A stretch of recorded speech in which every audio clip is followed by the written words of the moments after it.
Olá, tudo bem?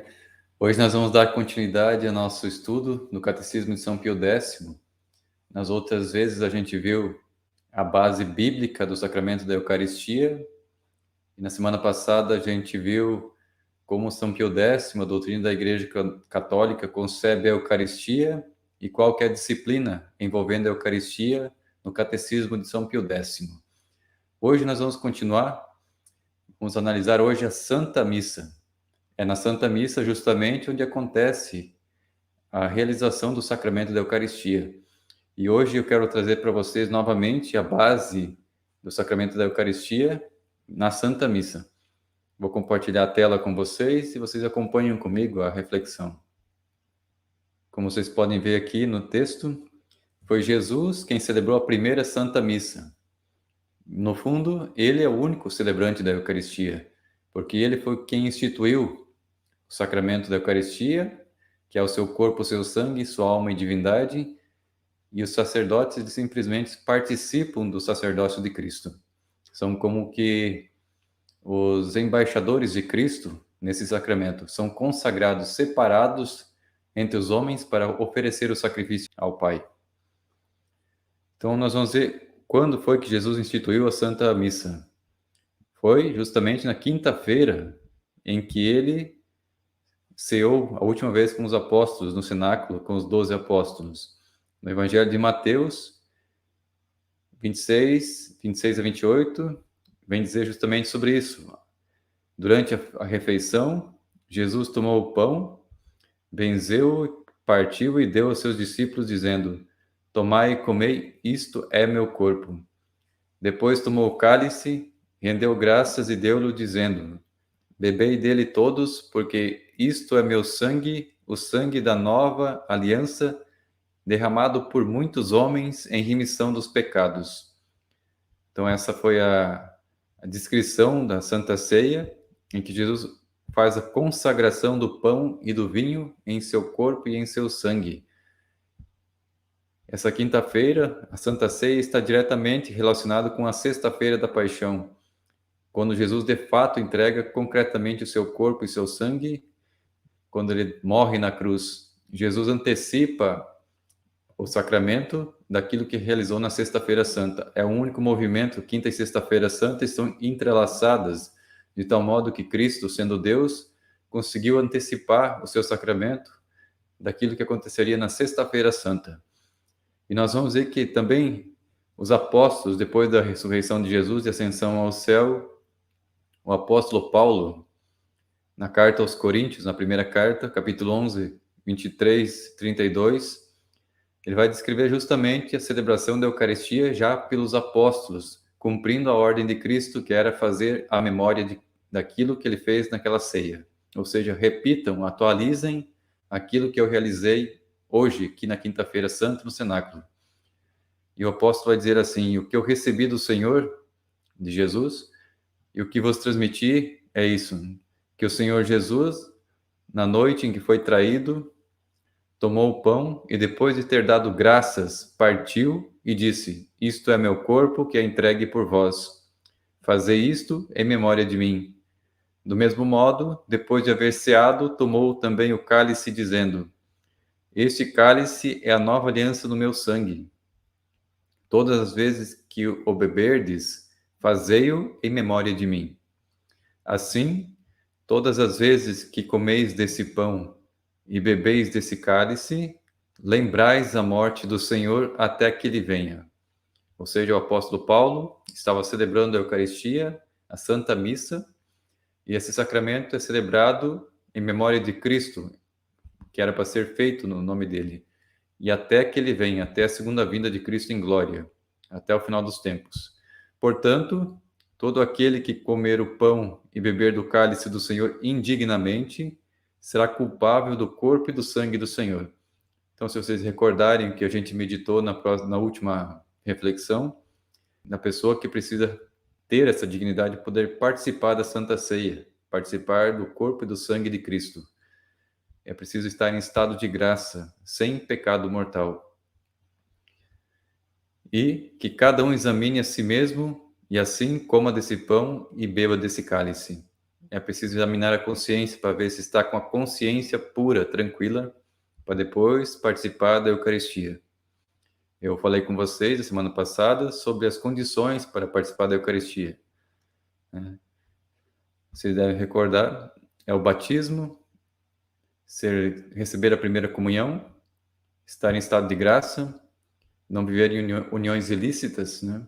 Estar em dia com os sacramentos da igreja, com os mandamentos. E São Paulo vai dizer que essa é a razão de que porque entre vós há muitos adoentados e fracos e muitos mortos. Se nos examinássemos a nós mesmos, não seríamos julgados. Ou seja, muitas enfermidades causadas por comunhões indignas, pessoas que estão em pecado mortal, pecado grave, que acabam ficando doentes porque estão comungando não para um bem da sua alma, mas acabam causando o próprio mal sobre si mesmos. Atraem sobre si não saúde, mas doença, não salvação, mas condenação, por profanar, cometer um sacrilégio do corpo e sangue de Cristo. E a Santa Missa, então, nós vimos Jesus instituindo, vimos os apóstolos na Sagrada Escritura, celebrando o apóstolo Paulo, e agora nós vamos ver o testemunho dos discípulos dos apóstolos. Nós temos um testemunho de um filósofo que é historiador, é o São Justino. Ele testemunha a missa, ele escreve uma carta endereçada ao imperador, e nessa carta Justino relata, defende a fé cristã diante dos pagãos do Império Romano. Esse relato é por volta do ano 155 depois de Cristo, ou seja, poucos anos depois da morte do apóstolo João. São Justino, então, foi mártir, ele foi decapitado no governo de Júnior Rústico. Ele morreu dando a vida por Cristo. E essa carta, então, ele diz, foi endereçada ao imperador Tito, a Hélio, Adriano Antônio, Pio César Augusto, ao seu filho Veríssimo, filósofo, e a Lúcio, filho natural de César. É uma pequena abertura da carta, né, de São Justino, endereçando ao imperador. E nessa carta, então, ele vai falar sobre a liturgia dominical, que é a liturgia da Santa Missa, que nós temos na Igreja Católica há 2000 anos. Então, Justino, no ponto, vocês verem aqui, é o ponto 67, esse parágrafo. No ponto 66, ele falava justamente sobre a Eucaristia, que é o corpo e o sangue de Cristo, e que não era tomado como uma simples comida ou simples bebida, mas era algo consagrado, era o próprio corpo e sangue do Senhor, a pessoa do Verbo encarnado.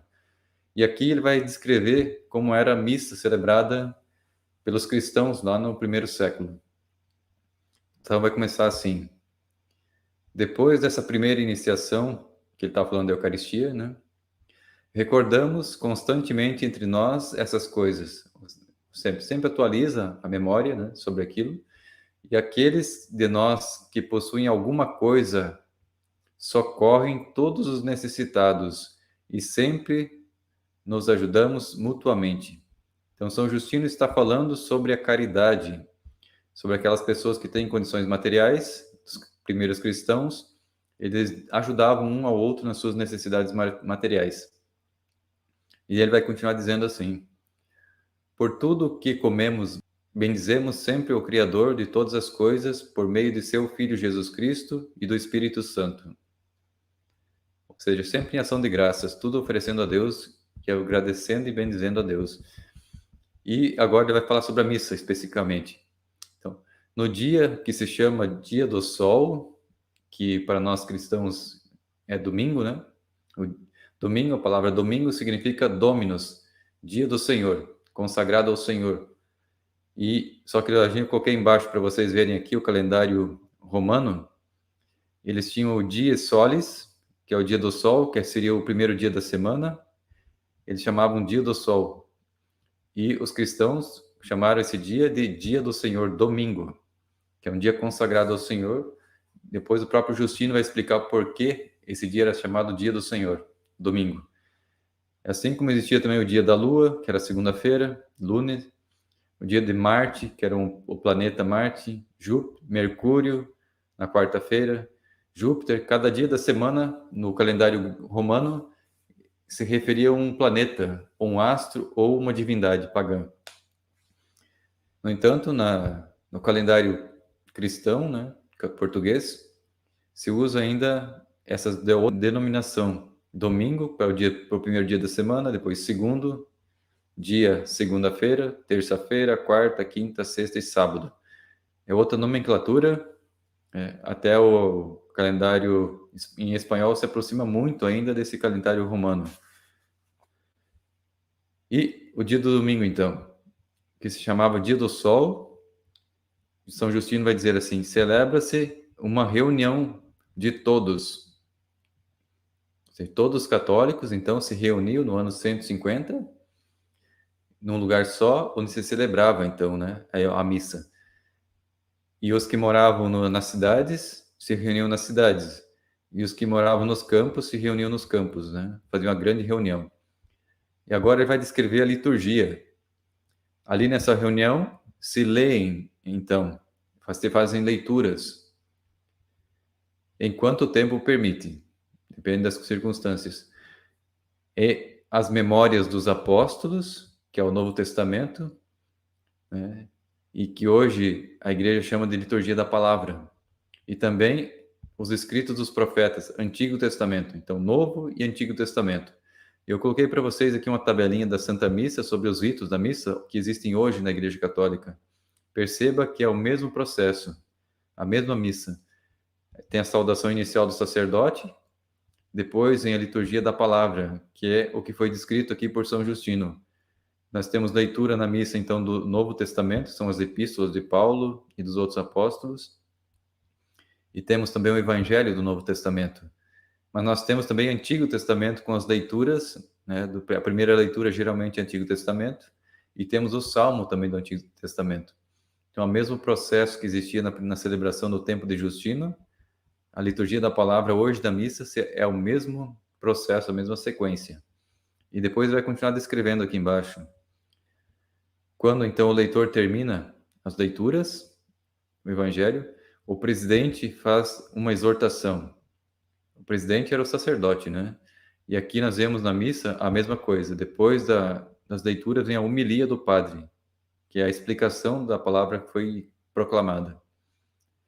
E ele vai continuar assim. E depois o sacerdote então vai fazer um convite para que se imitem esses bons exemplos das leituras, aquilo que foi ensinado. Uma exortação, né? Depois que acaba a homilia, então, em seguida, São Justino vai dizer: toda a assembleia se levanta, levantamos-nos todos juntos e elevamos a Deus, então, nossas preces. E nós vemos na Santa Missa hoje que depois da homilia se faz a profissão de fé dos apóstolos e a comunidade realiza as preces, então, da comunidade. São feitas a mesma coisa que fazia Justino no ano 150, a Igreja Católica faz hoje, 2022. E depois, dizendo assim, depois de terminadas, então, essas preces, como já dissemos, ocorre, então, oferecer-se pão, vinho e um pouco de água, que é o ofertório da nossa missa hoje. Então, vem a liturgia eucarística, a próxima parte da missa católica, vem o ofertório, que é justamente o oferecer o pão e o vinho, e no vinho é colocada uma gotinha de água, simbolizando a humanidade, a nossa humanidade imersa no sangue de Cristo, para ser transformada, redimida.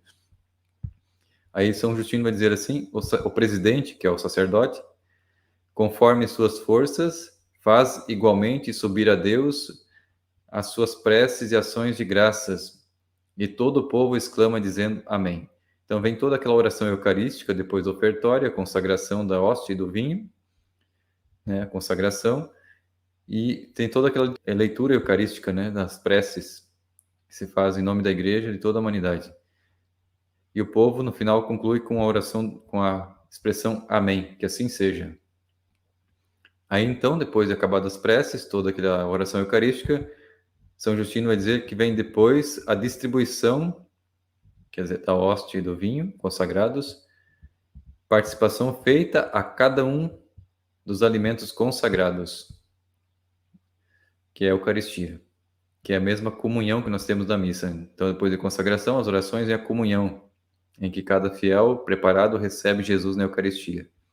A mesma coisa que faziam no tempo do Justino, no ano 155. Aí ele vai dizer assim que depois da comunhão, os que possuem alguma coisa e queiram, cada um conforme a sua livre vontade, dá o que bem lhe parece, e o que foi recolhido se entrega ao presidente, ao sacerdote. São aquelas ofertas, pessoas que levavam alimentos ou mesmo dinheiro, entregavam lá na igreja ao sacerdote, o presidente, e ele, então, Justino vai dizer assim, ele era o responsável, então, de distribuir aos órfãos e às viúvas, aos que por necessidade ou por outra causa estão necessitados, ou que estão nas prisões, ou forasteiros de passagem, numa palavra, ele se torna o provisor de todos os que se encontram em necessidade. Então, o sacerdote vai se tornar o grande provisor de todos que estão passando necessidade a partir das doações recebidas da Assembleia dos Cristãos, dos católicos.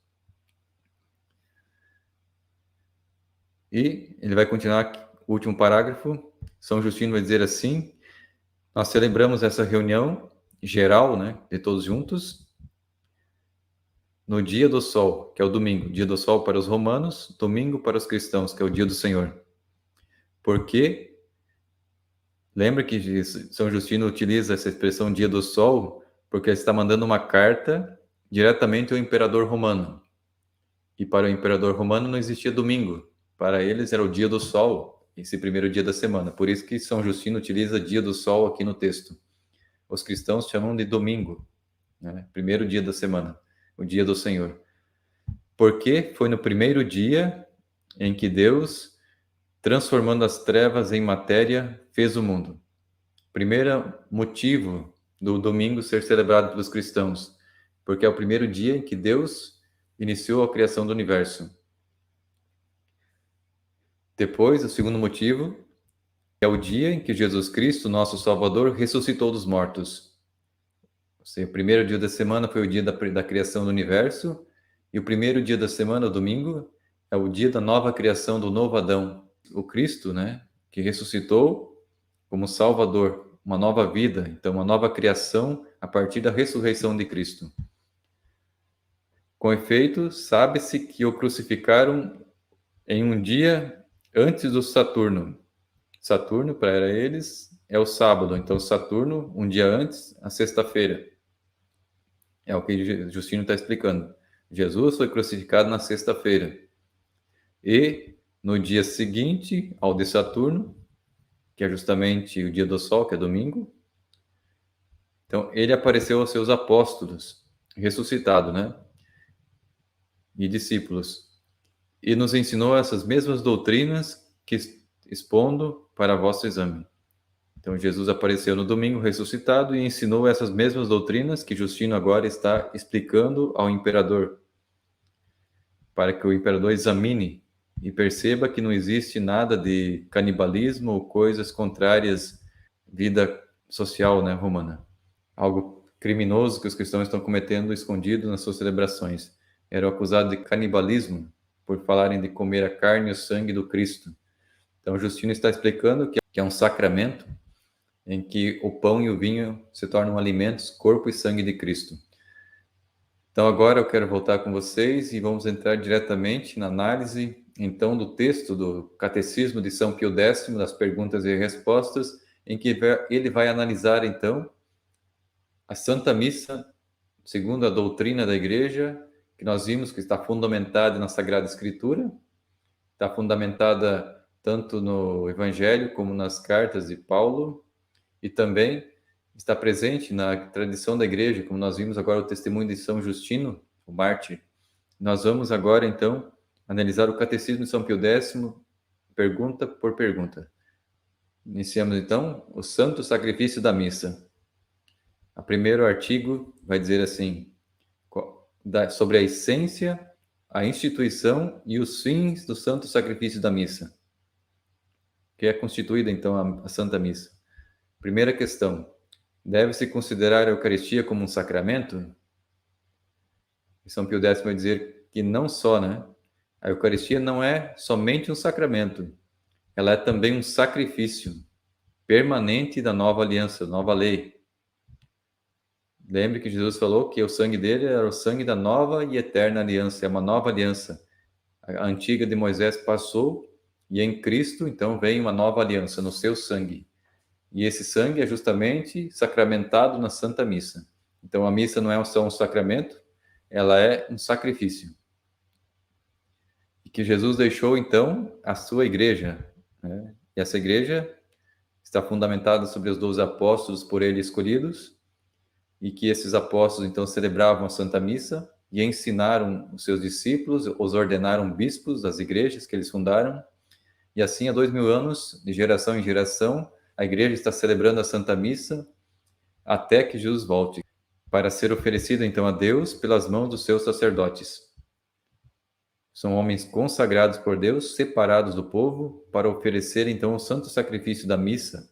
São os sacerdotes da Igreja Católica, que em nome de Cristo, então, realizam o santo sacrifício da missa. Em que consiste, em geral, o sacrifício? São Pio X vai explicar o que é um sacrifício. O sacrifício, em geral, consiste em oferecer a Deus uma coisa sensível, algo concreto, como um pão, um vinho, um óleo, uma água. No caso da Eucaristia, é o pão e o vinho. E depois de oferecer essas coisas sensíveis, de alguma forma, destruí-las, né? A destruição, como ocorria no Antigo Testamento, o holocausto, que se queimava a vítima, de tal modo que ela praticamente desapareceria. Para que servia esse sacrifício? Para reconhecer o supremo domínio que ele, Deus, tem sobre nós e sobre todas as coisas. É como nós sacrificarmos algo que nós recebemos de Deus, nós oferecemos a Deus e dizemos a Deus que ele é mais importante para nós do que aquilo que nós recebemos dele. Então, o sacrifício consiste nisso, um oferecimento a Deus, de tal modo que ele seja de alguma forma aniquilado, né?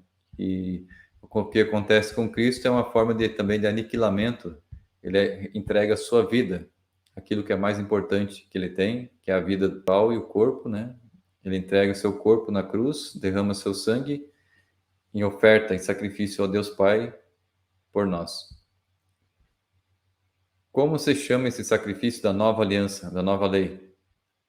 Ele se chama Santa Missa, que é o que nós estamos vendo hoje. A Igreja Católica chama Santa Missa. Esse é o sacrifício do Novo Testamento, que é o mesmo sacrifício que foi dito lá pelo profeta Daniel, o sacrifício perpétuo, que iria cessar durante 3 anos e meio no período do Anticristo. Então, a missa vai sofrer um ataque nos últimos tempos, em que alguém irá abolir, impedir que a Santa Missa seja celebrada na Santa Igreja Católica. O que é então a Santa Missa? A Santa Missa é o sacrifício do corpo e do sangue de Jesus Cristo, oferecido sobre os nossos altares, debaixo das espécies do pão e do vinho. Lê-se então em espécies as aparências, aquilo que se mostra aos nossos sentidos, mas que no fundo a substância já não é pão nem vinho, né? É a carne e sangue do Senhor. Em memória do sacrifício de Cristo na cruz. Ou seja, a mesma celebração que Cristo teve na Santa Ceia, na última ceia, era atualizando o que acontecia na sexta-feira. Também a missa, que se celebra o sacrifício da Santa Missa, também é uma memória ao sacrifício da cruz da Sexta-feira Santa. É uma atualização do acontecimento da redenção de Cristo derramando seu sangue. Próxima questão. É o sacrifício da missa o mesmo que o da cruz? Ou seja, a Quinta-feira Santa tem alguma coisa a ver com a Sexta-feira Santa? Aquilo que Jesus celebrou com os apóstolos na quinta-feira é o mesmo sacrifício da sexta-feira? A mesma entrega? Aí São Pio X vai dizer assim, que a Santa Missa é substancialmente a mesma, o mesmo que foi entregue na cruz. Porque o mesmo Jesus que se ofereceu sobre a cruz na sexta-feira é que se oferece pelas mãos dos sacerdotes da igreja, seus ministros, sobre os nossos altares. Mas quanto ao modo que é oferecido, O sacrifício da missa difere do sacrifício da cruz. Em essência é a mesma coisa, mas no modo de se apresentar é diferente. Por quê? Conserva uma relação íntima com o sacrifício da sexta-feira, que foi a crucificação de Jesus. É uma oferta que une tanto a quinta como a sexta-feira santa. Então, em substância, é a mesma oferta. É o mesmo corpo e sangue de Cristo que foi entregue na sexta-feira santa, é aquilo que é sacrificado sobre o altar na Santa Missa. Ele vai dizer assim: que diferença, pois, e que relação há entre o sacrifício da missa e o da cruz? Existe diferença? Qual que é a relação? Então, entre o sacrifício da missa e o sacrifício da cruz, há uma diferença. E esta relação. Jesus Cristo se ofereceu derramando o seu sangue, isso aconteceu na sexta-feira, e com isso ele mereceu para nós. O sacrifício dele rendeu méritos de salvação para nós, de justificação diante de Deus. Ao passo que nos nossos altares, na missa, quando ocorre a consagração pelo sacerdote, pelo padre, Jesus, então, ele se sacrifica sem derramar o sangue e nos aplica os frutos da sua paixão e morte. É a mesma substância, mas sem derramar o sangue, como aconteceu na sexta-feira. Mas os méritos, os dons, as graças são aplicadas da mesma forma que na hora da crucificação dele. É uma atualização da cruz. Se nós formos estudar a história do Padre Pio, você vai perceber essa realidade.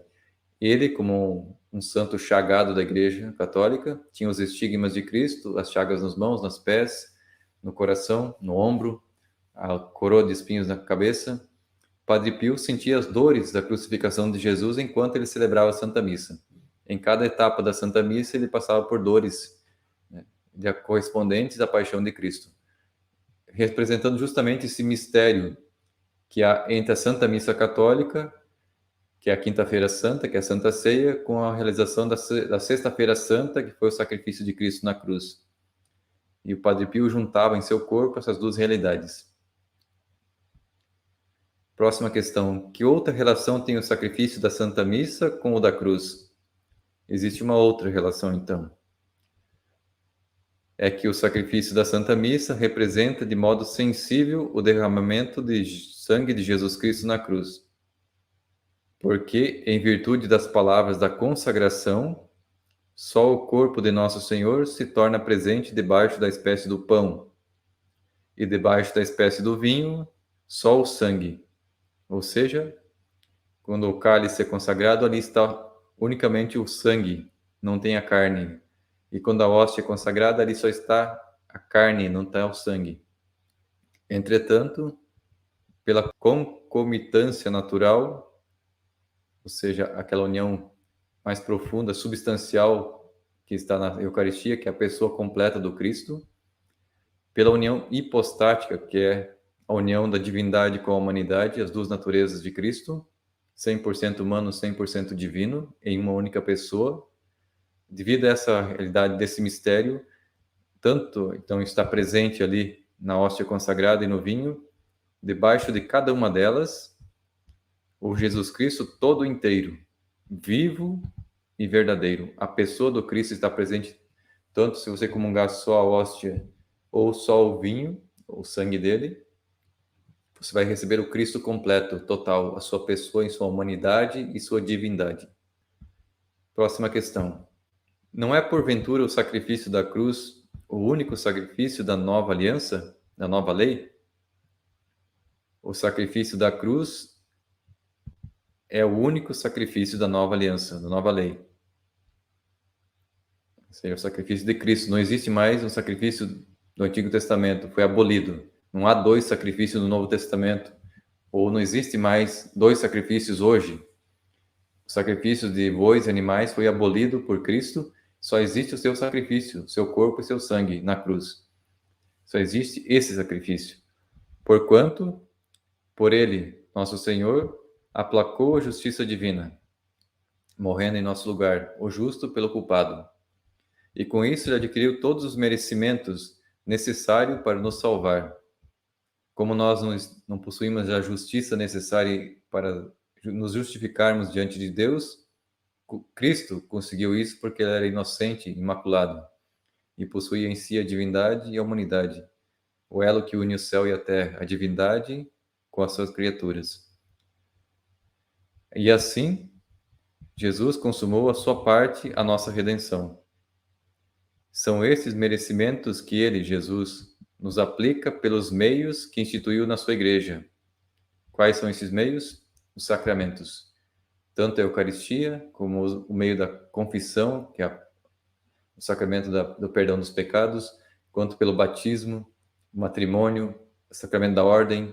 Todos esses sacramentos são os meios que Jesus instituiu e entregou à sua igreja para aplicar, então, essas graças, esses méritos que ele conquistou com o seu sacrifício. E a Eucaristia, especificamente, ela é realizada, consagrada na Santa Missa. Próxima questão. Para que fim se oferece o santo sacrifício da missa? Qual que é a finalidade? A que se aplica? Então, São Pio X vai colocar quatro finalidades. A primeira finalidade, para honrar Deus, como convém. E, sob esse ponto de vista, o sacrifício é latrêutico, ou seja, de adoração, de culto de adoração como um Deus. Ou seja, a criatura reconhecendo o seu Criador, fonte de tudo, de todo bem, de toda graça, de tudo que existe.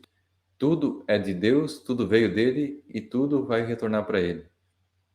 Não existe nada fora dele que ele não possa acompanhar. Segunda questão, segunda finalidade, além de adorá-lo, é dar graças a Deus pelos seus benefícios. Ou seja, a Eucaristia é ação de graças. A própria palavra Eucaristia significa ação de graças, ou seja, agradecimento, a gratidão a Deus pelos benefícios, por ele ser esse grande provedor, doador de todos os bens. O terceiro motivo, para aplacá-lo, ou seja, a justiça divina tende a se realizar punindo o pecador, oferecendo o sacrifício da missa, o corpo e sangue de Cristo, que é o sacrifício que ele ofereceu na Sexta-feira Santa. Nós aplacamos essa justiça divina e com isso nós estamos libertos, né, dessa dívida, dessa punição. E também satisfaz nossos pecados, né, pelos méritos de Cristo, e serve também para sufragar as almas do purgatório, ou seja, reparar as penas que as almas do purgatório têm que pagar no fogo. Então, quando se oferece a Santa Missa pelas almas do purgatório, a dívida dessas almas que estão no purgatório pode ser reduzidas em tempo, em intensidade de sofrimento. Sob esse ponto de vista, o sacrifício é propiciatório, porque ele propicia um bem, uma graça, um benefício espiritual para as almas. Quarto motivo da Santa Missa, para alcançar graças. Então, nós vamos fazer pedidos também a Deus na Santa Missa. E nesses pedidos nós alcançamos de Deus graças. Nós oferecemos a Deus o Filho dele, sacrificado por amor, para a redenção da humanidade. E Deus, em recompensa, devolve a nós, a humanidade, a Igreja, dons, graças e todo tipo de benefício, né, que Ele queira dar a cada um de nós. É uma espécie de impetração, ou seja, de pedir, de implorar diante de Deus graças, dons. Então, esses são os 4 motivos, finalidades que São Pio X atribui à Santa Missa. E quem que oferece, então, o santo sacrifício da missa? Primeiro e principal oferente do santo sacrifício da missa é próprio Jesus Cristo. Ele é o sumo sacerdote por excelência. Ele que está diante de Deus, entrou no Santo dos Santos no céu. É ele quem oferece a si mesmo na cruz. Entretanto, o sacerdote é o ministro o católico, né, o padre, é o ministro que, em nome de Jesus Cristo, na pessoa de Cristo, oferece o sacrifício ao Eterno Pai. O sacrifício de Jesus na cruz foi direcionado ao Pai. Assim também o sacerdote, quando oferece o sacrifício da missa, ele oferece ao Pai. Não oferece à comunidade, ele oferece ao Pai para ser reparado o dano causado pelos nossos pecados, porque foi Deus quem foi ofendido, não foi a Assembleia que foi ofendida. Deus foi a vítima dos nossos pecados, dos nossos crimes. Então, o sacrifício de Cristo é direcionado ao Pai, porque o Pai foi o grande ofendido. Próxima questão: quem instituiu o santo sacrifício da missa? São Pio X vai dizer que foi o próprio Jesus Cristo. Nós vimos, né? Na Santa Ceia, ele diz, ele celebrou a Santa Missa. Isto é meu corpo e isso é meu sangue, que são as palavras da consagração. Foi o próprio Jesus, então, que instituiu e disse que isso fosse feito em memória de sua paixão. Fazei isso em memória de mim. E São Paulo vai dizer assim, até que ele venha na sua segunda vida. Próxima questão: a quem se oferece o santo sacrifício da missa? O santo sacrifício da missa oferece-se só a Deus. É o que eu acabei de dizer, foi Deus que foi ofendido, então o sacrifício da missa é oferecido unicamente a Deus, o Pai, assim como o Filho e o Espírito Santo também foram ofendidos, né? Então o sacrifício de Cristo une a divindade e a humanidade na reparação do dano causado. Próxima questão: se a Santa Missa se oferece só a Deus, por que se celebram tantas missas em honra da Santíssima Virgem e dos santos? São Pio X vai explicar então a comunhão dos santos, né? A missa, celebrada então em honra à Santíssima Virgem Maria ou dos santos, é sempre um sacrifício oferecido só a Deus. Apesar de dizer que a missa é em memória, em homenagem à Virgem Maria, o sacrifício de Cristo é sempre oferecido a Deus, não à Virgem Maria. Jesus não está se sacrificando para a Virgem Maria, oferecendo o seu sacrifício para reparar uma ofensa feita à Virgem Maria. O sacrifício de Cristo é uma oferta oferecida unicamente a Deus Pai, que foi ofendido. Porém, São Pio X vai dizer assim, a Santa Missa é celebrada em honra da Santíssima Virgem. Por quê? O fato da Santíssima Virgem ser santa, ser agraciada, ela foi agraciada pelo próprio Deus. Então, nós estamos elogiando a Deus pela grande obra que Ele fez na vida da Santíssima Virgem Maria. Ela é uma obra tua, Senhor. Bendito seja o Senhor pela Virgem Maria. Resumindo, a missa é isso. Bendito seja Deus pela vida de tal santo. Bendito seja, Senhor, pela obra que você fez na vida de São Padre Pio e São Francisco de Assis, por toda a tua graça que transformou a vida de tantos pecadores em santos e levou eles a uma dignidade muito alta. Serve para quê? Para louvar a Deus neles, nos santos, pelos dons, então, que o próprio Deus lhes concedeu. Nós louvamos a Deus pela vida dos santos. E para alcançar, então, depois de fazer essa homenagem à Virgem Maria ou ao santo, nós também procuramos alcançar desses santos, a intercessão deles, em maior abundância, as graças de que necessitamos.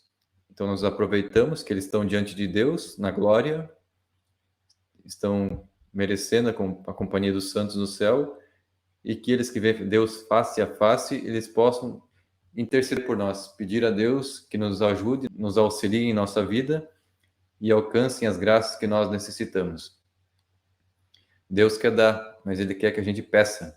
Por isso que Jesus insistiu várias vezes no Evangelho para ser insistente, pedir. Pedi e vos será dado. Batei e vos será aberto. Procurai e vocês vão encontrar. Então é isso que a gente faz. A gente pede aos santos para que eles insistam diante de Deus, para que Deus nos conceda então esses dons, essas graças. Próxima questão: quem participa dos frutos da missa? Toda a igreja participa dos frutos da missa. Ou seja, todos aqueles que foram batizados, todos os católicos são beneficiados com a celebração da Santa Missa. Mas, de modo especial, então, particularmente, o próprio sacerdote, então o padre que está celebrando, e todas as pessoas que estão na igreja assistindo à missa naquele momento, que estão unidos, então, ao padre e ao sacerdote, na comunidade. E, em um segundo momento, a missa, o valor dela, os méritos, é aplicado também àquelas pessoas que nós direcionamos as nossas orações, as nossas oferendas, que podem ser tanto os nossos conhecidos vivos, né, que estão aqui no mundo, para que se convertam, para que mudem de vida, para que se salvem, mas também nós podemos oferecer a Santa Missa pelos defuntos, pelos falecidos. Né? As graças, os méritos de Cristo se unem também às nossas boas obras, que são exaltadas por próprio mérito de Cristo. Na verdade, são méritos de Cristo que se atualizam na vida dos santos. E esses méritos são o tesouro de graça que estão no depósito da Santa Igreja Católica, que é o corpo místico de Cristo. Não é um concorrente de Cristo, mas é o próprio Cristo vivo na história, que é a Igreja Católica. Os méritos conseguidos pelas boas obras dos santos são também aplicáveis, então, às santas almas do purgatório, mas de modo mais sublime e perfeito no próprio sacrifício de Jesus na cruz, que é a Santa Missa, oferecida, então, sobre os altares da Santa Igreja Católica. Agora, no segundo artigo, São Pio X vai falar sobre o modo como nós devemos assistir à Santa Missa.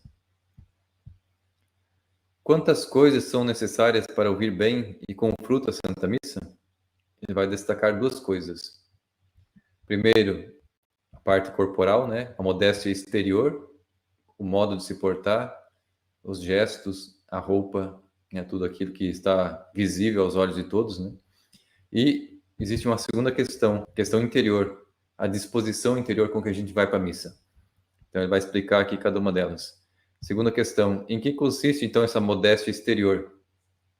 Ele vai dizer que a modéstia exterior consiste particularmente em estar modestamente vestido, roupa decente, né? E também observar o silêncio e o recolhimento. Se pôr em estado de oração, de silêncio, de interioridade. E essa postura deve refletir no corpo, para quem olhe para ti perceba que você está profundamente concentrado na oração, na Santa Missa, não distraído. E também, no possível, ele vai dizer assim, ficar de joelhos, né, quando a liturgia permite, e também, com exceção, né, dos momentos em que pode ficar de pé, que é a leitura do Evangelho, que se ouvem em pé. Então, são as posturas exteriores, são a parte da modéstia exterior. Próxima questão. Ao ouvir a Santa Missa, qual é o melhor modo de participar, de praticar a devoção interior? Ou seja, no interior da alma. O melhor modo de praticar a devoção interior é ouvir a Santa Missa, é a seguinte: unir-se desde o começo a própria intenção ao sacerdote. Ou seja, o que o padre está fazendo? Ele está oferecendo um sacrifício de Cristo ao Pai. O melhor modo, então, nosso de participar da missa é nós também, em nosso coração e nossa alma, realizarmos a mesma atitude do Padre, oferecer o sacrifício de Cristo ao Pai para a reparação das nossas dívidas, nossos pecados.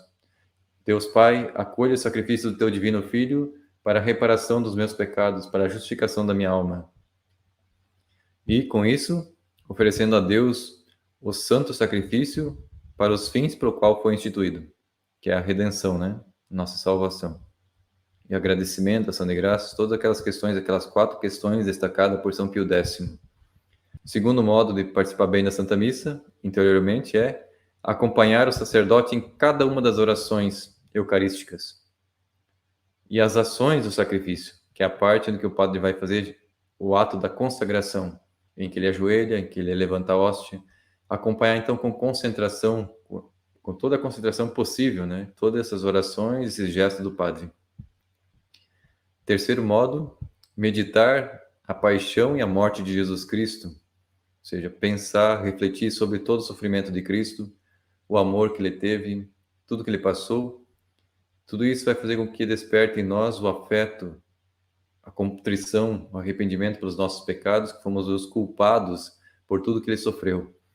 Então é um modo de participar melhor da missa, refletir sobre o sacrifício de Cristo, o sofrimento dele, e o quanto nós somos culpados de tudo isso acontecer. E, portanto, detestar de todo o coração os pecados que foram a causa desse sacrifício de Cristo, essa dor, esse sofrimento e essa morte.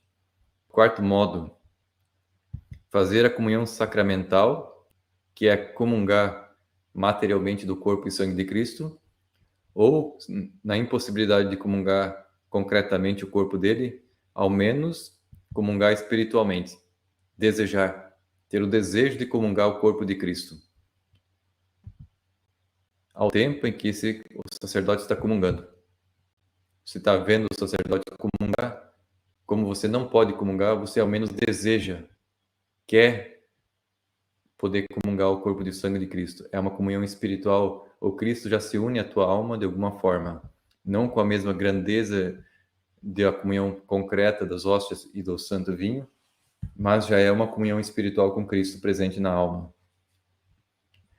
Agora, São Pio X vai destacar essa questão da comunhão espiritual. O que é a comunhão espiritual? A comunhão espiritual é um grande desejo de se unir sacramentalmente a Jesus Cristo. Dizendo, por exemplo, uma oração, né? São Pio X vai ensinar uma oração.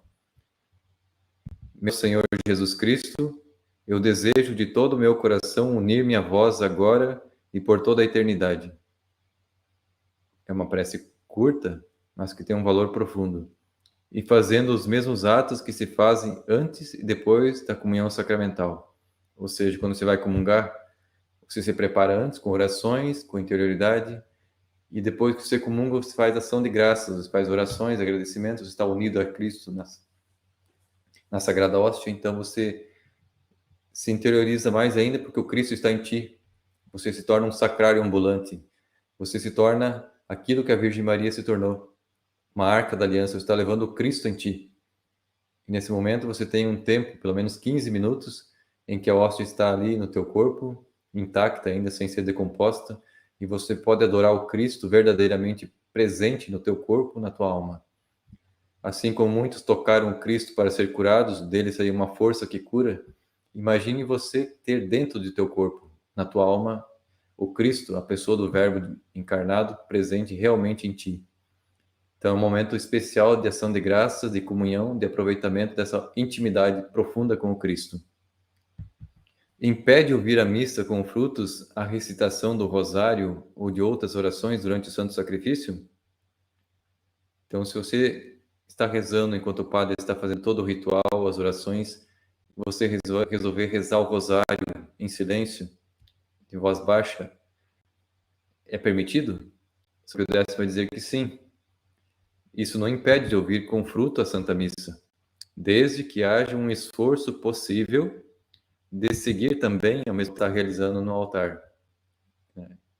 Fazer as duas coisas, rezar o rosário, as Ave Marias, os Pai Nossos, o Glória, mas ao mesmo tempo estar com a concentração toda ali no que está acontecendo na missa, na igreja. Todos os atos do sacerdote. É coisa boa também rezar pelos outros quando se assiste à Santa Missa?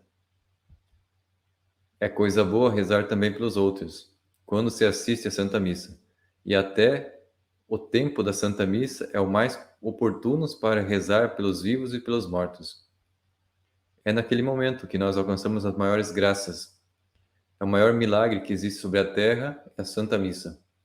Santo Padre Pio disse: se as pessoas vissem com os olhos da carne o que se passa na Santa Missa, o mistério grandioso que está acontecendo ali, era necessário ter guardas nas portas das igrejas, porque as pessoas iriam invadir a Santa Igreja para participar, para estar ali dentro. Porque ele, como um místico, via todas as coisas, os anjos, os santos, a Virgem Maria, Jesus, toda essa realidade espiritual presente na missa.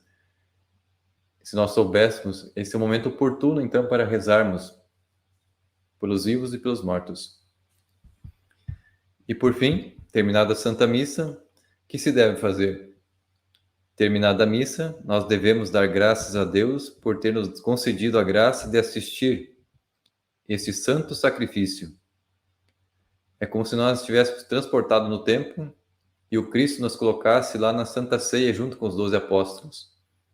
Porque só existe uma Santa Missa, só existe um santo sacrifício da cruz, que é atualizado sacramentalmente na história.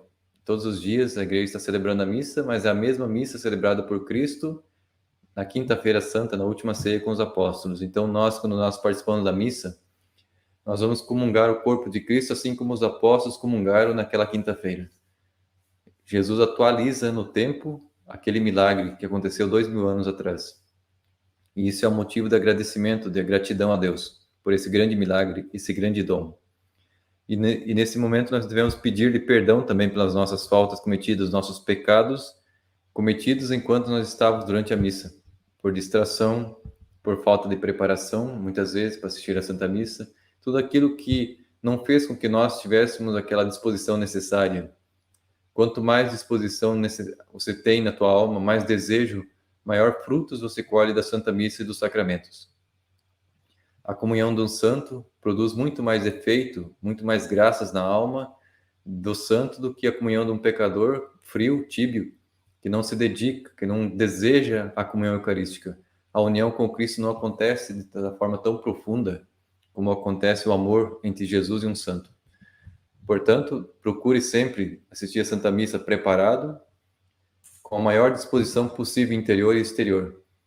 Quanto mais desejo, mais você anela por essa união com Cristo, mais graças você recebe, mais força espiritual para combater os teus pecados, os teus defeitos, e com isso você se une cada vez mais a Cristo, e a graça dele transforma você, te eleva a tua alma. Portanto, valorize a Santa Missa, procure manter sempre o estado de graça. Graças ao sacerdócio existe a Santa Missa. Então nós devemos valorizar muito o dom do sacerdócio. Todos os sacramentos praticamente dependem do sacerdócio. Portanto, nós devemos sempre valorizar a pessoa do sacerdote, independente da santidade dele ou não.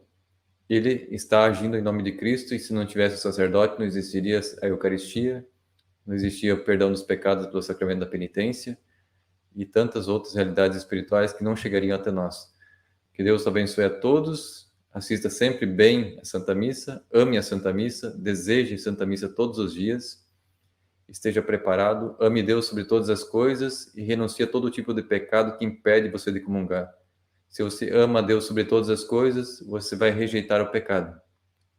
Mesmo que você goste da situação do pecado, que você está vivendo uma união ilícita que impede você de comungar, ou porque essa pessoa já foi casada um dia, você está vivendo em adultério, ou porque essa pessoa não quer casar na igreja, você não tem o sacramento do matrimônio, você está vivendo fornicação, você não está em estado de graça, portanto, você não pode participar da Eucaristia.